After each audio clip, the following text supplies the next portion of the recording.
Website का use कर कर डायरेक्ट क्लेम फॉर्म के वेबसाइट पर आ सके। अभी आपका वेबसाइट खुल जाएगा। आप देख सकते हो, जैसे ही आपको वेबसाइट खुलेगा आपको इस तरह का एक इंटरफेस दिखेगा, जिसमें कि हमें पहले अपना ईमेल आईडी डालना होगा। यहां पर मैं मेरा खुद का ईमेल आईडी डाल देता हूं।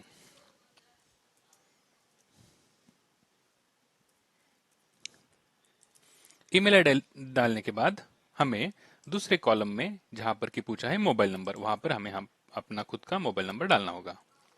मोबाइल नंबर डालने के बाद आपको यहाँ पर एक कैप्चा डालना होगा। यहाँ पर दिख रहा है आपको कैप्चा डालना है, तो हमें यहाँ पर कैप्चा डाल देना है। जैसे हम कैप्चा पर क्लिक कर देंगे, थोड़ा स्क्रॉल करेंगे नीचे, यहाँ पर देख सकते हो आप नेक्स्ट का बटन अवेलेबल है। उस नेक्स्ट बटन पर हम क्लिक कर देंगे। नेक्स्ट बटन पर क्लिक करने के बाद हमें एक मोबाइल पर ओटीपी मिल जाएगा, जिसे हमें इस फील्ड में भरना होगा। ओटीपी आने के लिए थोड़ा टाइम भी लग सकता है, तो हमें थोड़ी देर तक वेट करना। प्राप्त हुआ है तो मैं यहाँ पर मेरा ओटीपी डाल दूंगा और यहाँ पर सबमिट बटन पर क्लिक कर दूंगा। जैसे ही हम सबमिट बटन पर क्लिक करेंगे, उसके बाद हमारा एक्चुअल फॉर्म भरने की प्रोसीजर शुरू हो जाएगी। यहाँ पर आप देख सकते हो OTP has been matched successfully, और हम अभी फॉर्म भरने के पेज पर आ गए हैं। अभी आप देख पा रहे हो, हमें यहाँ पर पहला ऑप्शन है आइडेंटिफिकेशन प्रूफ। यहाँ पर हमें एक खुद का आइडेंटिफिकेशन प्रूफ चूज करना होगा। यहाँ पर कुछ ऑप्शंस दिए गए हैं। ड्रॉप डाउन मेनू पर क्लिक करने के बाद हम देख सकते हैं यहाँ पर हम PAN card, Aadhaar card, passport या voter ID as a identification proof use कर सकते हैं। मैं यहाँ पर आधार कार्ड चूज करूंगा। मैं आधार कार्ड चूज करने के बाद मुझे यहाँ पर आइडेंटिफिकेशन प्रूफ नंबर यानी आधार नंबर डालना होगा। अगर आप पैन कार्ड चूज करते हो तो आपको यहाँ पर पैन नंबर डालना होगा। अभी के लिए मैंने आधार कार्ड चूज किया है, तो मैं यहाँ पर मेरा आधार नंबर डालूंगा।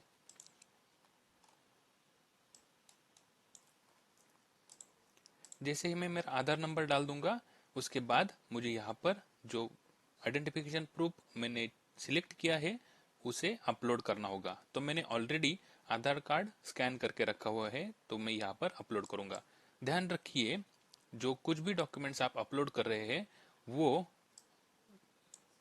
जेपीजी या फिर पीडीएफ फॉर्मेट में होने चाहिए। यहाँ पर मैंने आधार कार्ड ऑलरेडी स्कैन करके रखा है। यहाँ पर मैंने मेरा आधार कार्ड अपलोड कर दिया है। उसके बाद आपको वो पूछ रहा है प्रिंसिपल अमाउंट।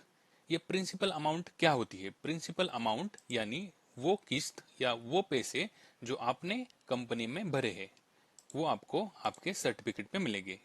जैसे कि आप इस रिसिप्ट पर देख सकते हो, मेरा प्रिंसिपल अमाउंट यानी ऑफर प्राइस पेड ये है 900 रुपीज। तो मैं यहाँ पर प्रिंसिपल अमाउंट 900 रुपीज डालूंगा। उसके बाद टोटल क्लेम अमाउंट यानी वो अमाउंट जो आपको एट द एंड कंपनी से मिलने वाला होगा, जो कि यहाँ पर आपको दिख रहा है 2700 रुपया। तो मैं यहाँ पर वो 2700 रुपये डाल दूंगा। उसके बाद एक्सपायरी ऑफ मेंबरशिप, ये एक्सपायर कब होने वाला है वो डेट आपको यहाँ पर दिख जाएगा, एक्सपायरी डेट। तो आपको यही एक्सपायरी डेट वहां पर डालना होगा।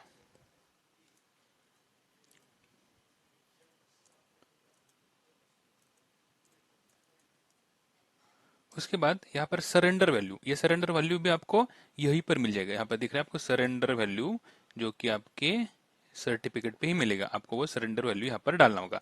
ये है 2700 रुपीज, तो मैं यहाँ पे ये डाल दूंगा। उसके बाद नीचे स्क्रॉल करने के बाद आपको ये भरना है, वो है फॉर्म सीए। यहाँ पर आपका फॉर्म सीए शुरू हो जाएगा, जो हमें भरना होगा।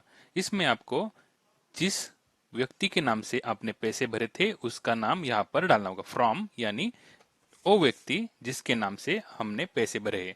आपको सर्टिफिकेट पर देखकर जैसे नाम सर्टिफिकेट पे अवेलेबल है वैसा ही नाम इस जगह पे भरना होगा।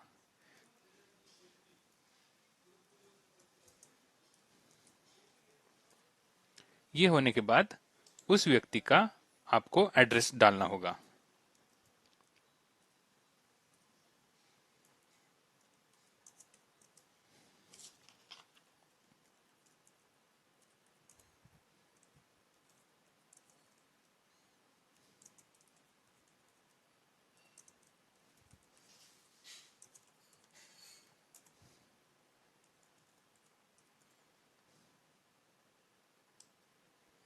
हो सके तो सभी के सभी चीजें हम कैपिटल लेटर्स में ही भरेंगे।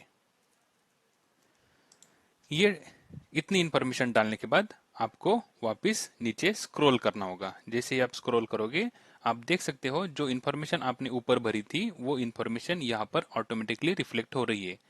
First point, name of financial creditor, यानी किस व्यक्ति ने कंपनी में पैसे भरे थे। दूसरा है आइडेंटिफिकेशन नंबर, जो कि आधार नंबर हमने ऑलरेडी दिया था, वही यहाँ पर वापस एक बार दिख रहा है। उसके बाद यहाँ पर एड्रेस जो हमने ऑलरेडी फिल किया है वही एड्रेस यहाँ पर दिख रहा है। उसके बाद टोटल अमाउंट क्लेम, यानी कितने पैसों के लिए आप क्लेम कर रहे हो, वो भी हमने ऊपर भरा था, वही यहाँ पर नीचे रिफ्लेक्ट हो रहा है। उसके बाद पांचवा पॉइंट है details of documents by reference to which the डेप्थ कैन बी सब्सटेंडेड। तो यहाँ पर ये पूछ रहा है कि ऐसे कुछ डॉक्यूमेंट्स जो आप सबमिट करने वाले हो उनके नाम यहाँ पर डाल दो, जो कि आप अटैच करने वाले हो, जो बता सके कि आपके मीन्स आपने पैसे भरे हैं pan card club limited company में। तो हम यहाँ पर बहुत सारी चीजों का नाम डाल सकते हैं, जैसे कि मैं आपको कुछ नाम बताता हूँ। यहाँ पर हम डाल सकते हैं मेंबरशिप सर्टिफिकेट, आधार कार्ड, उसके बाद बैंक स्टेटमेंट, पैन कार्ड, और अगर आपके पास पेमेंट रिसिप्ट है तो पेमेंट रिसिप्ट। ये हम यहाँ पर 5 नंबर के कॉलम में डाल सकते हैं। यहाँ पर 6th पॉइंट में पूछा गया है details of how and when डेब्ट इनकर्ड।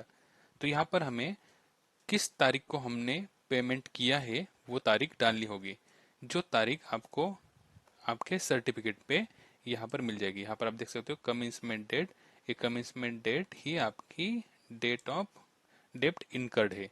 तो आपको यहाँ पर वो तारीख डाल देनी है। यहाँ पर मैं लिख दूंगा डेब्ट इनकर्ड ऑन 2 जनवरी 2009।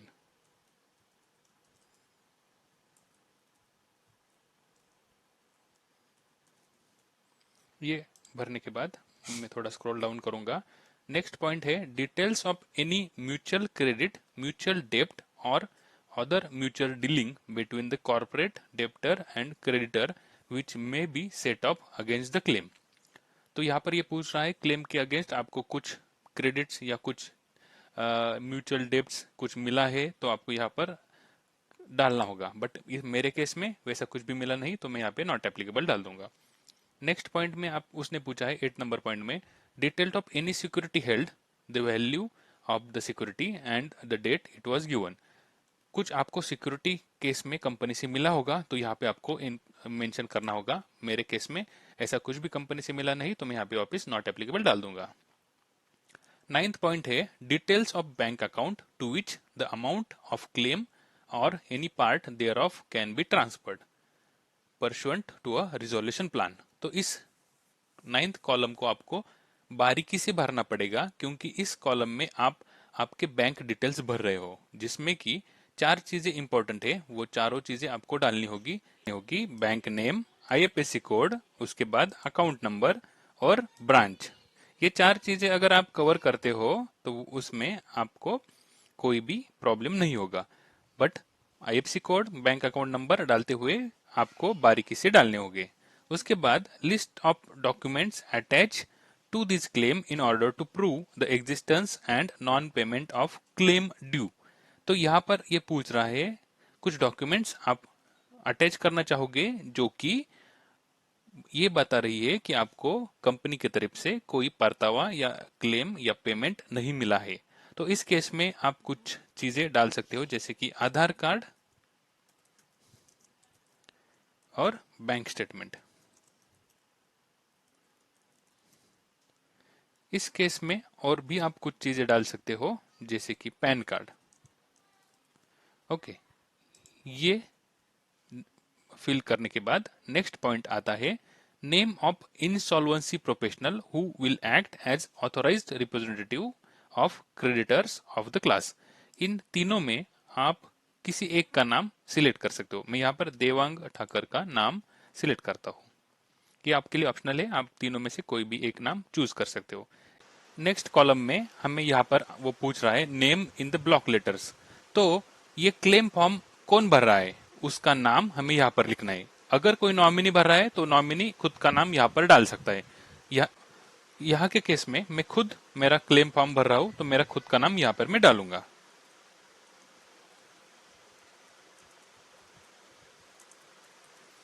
वो होने के बाद यहाँ पर वो पूछ रहा है पोजीशन विद और रिलेशन टू द क्रेडिटर। तो यहाँ पर अगर आप नॉमिनी है तो आपका रिलेशन जिस व्यक्ति ने पैन कार्ड के कंपनी में पॉलिसी लिया था उस व्यक्ति के साथ क्या है वो आपको लिखना होगा। यहाँ पर जैसे कि मैं मेरा खुद का फॉर्म भर रहा हूं तो मेरा खुद का फॉर्म है इसलिए मैं यहाँ पर सेल्फ डालूंगा। उसके बाद वापस यहाँ पर हमें address of the person signing पूछ रहा है, तो जो भी पर्सन ये फॉर्म साइन करने वाला है उसका एड्रेस मैं यहाँ पर डाल देता हूँ। अभी के केस में मैं खुद यहाँ पर क्लेम के फॉर्म को साइन करने वाला हूँ इसलिए मैंने मेरे खुद का एड्रेस यहाँ पर डाल दिया है। डिक्लेरेशन में पूरी इंफॉर्मेशन ऑटोमेटिकली फिल हो जाती है, बस पांचवा एक पॉइंट है जहाँ पर हमें आई एम नॉट ऐसा सिलेक्ट करना है, क्योंकि यहाँ पर पूछा गया है whether you are related party of corporate debtor, यानी आप कॉर्पोरेट डेप्टर के साथ कुछ रिलेट करते हो क्या। तो यहाँ पर मोस्ट ऑफ द पीपल आपका आंसर आई एम नॉट ही होगा, तो यहाँ पर मैंने आई एम नॉट कर दिया है। उसके बाद थोड़ा स्क्रॉल डाउन करने के बाद आपको दो ऑप्शंस मिलेंगे, एक तो सेव एज ड्राफ्ट और दूसरा एक ऑप्शन है डाउनलोड प्रिंट एंड साइन। अगर आपको वापस कुछ चेक करना होगा, कुछ पॉइंट्स चेंज करके अगर वहां पे आपको कुछ बदलाव करने होंगे तो यहाँ पर आप सेव एज ड्राफ्ट कर सकते हो, otherwise download print and sign पर क्लिक करके ये फॉर्म को प्रिंट कर सकते हो। प्रिंट ऑप्शन पर क्लिक करने के बाद हम ये भरा हुआ फॉर्म प्रिंट कर सकते हैं। वो फॉर्म का प्रिंट लेने के बाद हमें कुछ चीजें भरनी होगी, जैसे कि डेट, उसके बाद प्लेस, यहाँ पर आपको सिग्नेचर करना होगा, उसके बाद यहाँ पर आपको कहाँ पर आपने ये फॉर्म भरा है उस प्लेस का नाम डालना होगा। उसके बाद यहाँ पर आप देख सकते हो कि तारीख और महीना यानी मंथ यहाँ पर डालना होगा। उसके बाद यहाँ पर साल यानी किस दिन पर आप ये फॉर्म वेरीफाई कर रहे हो। उसके बाद वापस एक बार आपको यहाँ पर साइन करनी होगी और ये फॉर्म साइन करने के बाद आपको वापस स्कैन करके उसको आपको अपलोड करने के लिए यूज करना होगा। मैं यहाँ पे अब इस फॉर्म की प्रिंट निकाल लेता हूँ। जैसे ही हम फॉर्म की प्रिंट ले लेते हैं उसके बाद ऑटोमेटिकली हम यहाँ पर लॉग आउट हो जाते हैं, तो हमें वापस यहाँ पर लॉगिन करना पड़ेगा। वापस लॉगिन करने के लिए हमें ईमेल आईडी एक बार वापस डालना पड़ेगा।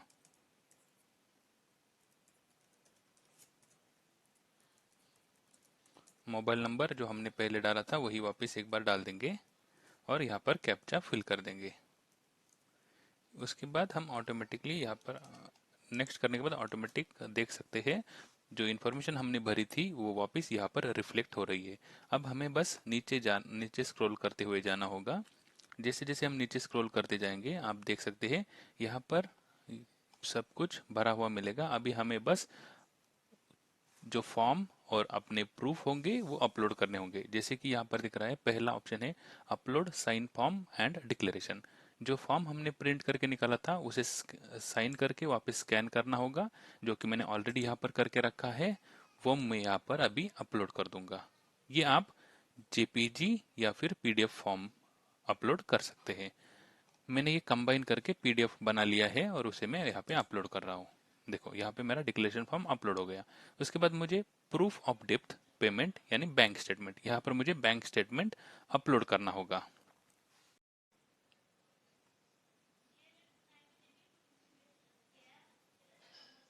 फिर यहाँ पे मैं बैंक स्टेटमेंट सिलेक्ट करूंगा और यहाँ पर बैंक स्टेटमेंट अपलोड कर दूंगा। जैसे ही मैं बैंक स्टेटमेंट अपलोड कर दूंगा उसके बाद ये पूछ रहा है मेंबरशिप सर्टिफिकेट। वापस मैं यहाँ पर क्लिक करूंगा और मेरा मेंबरशिप सर्टिफिकेट जो मैंने ऑलरेडी स्कैन करके रखा है वो यहाँ पे अपलोड कर दूंगा। उसके बाद मुझे प्रूफ ऑफ इंटरेस्ट अगर मेरे पास है तो मैं यहाँ पे अपलोड करूंगा, अदरवाइज इसे ऐसे ही रख दूंगा। यहाँ पर अदर अटैचमेंट में आप कुछ और क्लेम रिलेटेड डॉक्यूमेंट्स अपलोड कर सकते हैं, जैसे कि मैं यहाँ पे मेरा पैन कार्ड एक एक्स्ट्रा डॉक्यूमेंट करके अपलोड कर दूंगा और यहाँ पे अपलोड कर दूंगा। देखो मैंने ऐड कर दिया है पैन कार्ड और कुछ डॉक्यूमेंट्स अगर आपके पास हो तो आप यहाँ पर ऐड मोर पर क्लिक करके और भी कुछ डॉक्यूमेंट्स है तो ऐड कर सकते हो, जैसे कि आपके पास हो सकती है पेमेंट स्लिप्स या फिर कुछ और चीज़ें, तो यहाँ पर हम ऐड कर सकते हैं। अभी मेरा फॉर्म पूरा भरकर हो चुका है, तो मैं यहाँ पर बस upload and submit claim form पर क्लिक कर दूंगा। आप देख सकते हो जैसे ही मैं upload and submit claim form पर क्लिक करूंगा,